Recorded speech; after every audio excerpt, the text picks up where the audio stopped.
Бәйтен Омаров атындағы жас сахна театрындағы «Лавина» қойылымы көрермен көңілінен шыққан туынды. Бұл тақырыптың тамыры тереңде. Лавина қазақша аударғанда қар көшкіні. Тек табиғи құбылыс емес, бұл біздің санамыздағы қорқыныштың салдары да болуы мүмкін. Кейіпкерлер спектакль арқылы қорқыныштың түбі неге жеткізетінін көрерменге ұғындыруға тырысады. Бұл тақырып әлі күнге дейін қоғамда шешімін таппай жатқан нәрсе. Бұл жерде отбасының ішіндегі жаңағыдай біздің қазіргі күнделікті өмірде бар нәрсе, бұл жердегі жоқтық, аштық, қорқыныш. Ол өмірде айналадағы қорқыныш емес, оны санадағы қорқынышты. Бұл жердегі, бұл ауылдағы адамдардың барлығы тек шепотпен сөйлейді. Бұл шынымен өмірде болған нәрсе. Даже мысалға кішкентай балаларды мысалға жаңағыдай апасына уақытта, лавинаның қаупі жоғары уақытта бұл ауылда болмайды олар. Той жасалмайды ешқандай, мылтық атылмайды. Бұлар сол жаңағы осы лавинаның көшкіннің жүру жаңағыдай кезеңінде ондай нәрсенің бәріне тыйым салады. Тек 3 ай ғана уақыт бар. Ән айтуға болады, билеуге болады, үйленуге болады, босануға болады дейтін сияқты нәрселер бар. Гложек, подтачивай его изнутри.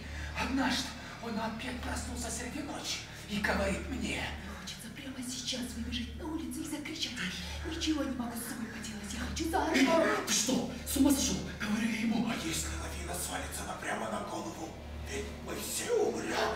Помнишь, ты сам этого боялся. Что, теперь тебе не страшно? А чего бояться смерти? Я уже устал бояться. Я уже даже не надеюсь, что когда-нибудь смогу не бояться. Мен кейіпкерім жалпы осы «Лавина» спектаклінің толықтай мағынасын жеткізеді. Жалпы тарихы, бұл адамдар неге бұлай өмір сүріп жатқанын барлығын менің сөздерімде жеткізіледі.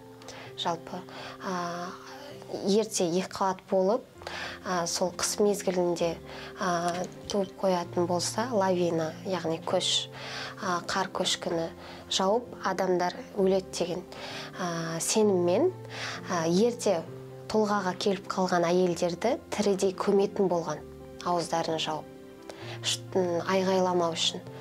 Соның адамдардың бәрін өмірін мен көргем. Мен жасым үлкен, және мен өзім әйел болып тұрмысқа шығатын кезде менің құрбым солай жерленген.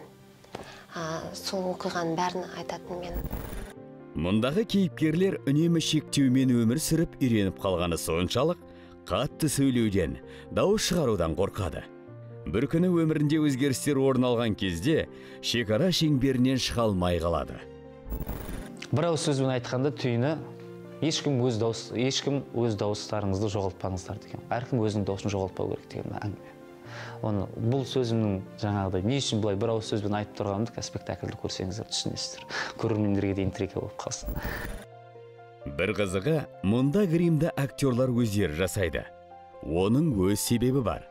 Актерлар образдарын қалай көреді, қалай сезінеді.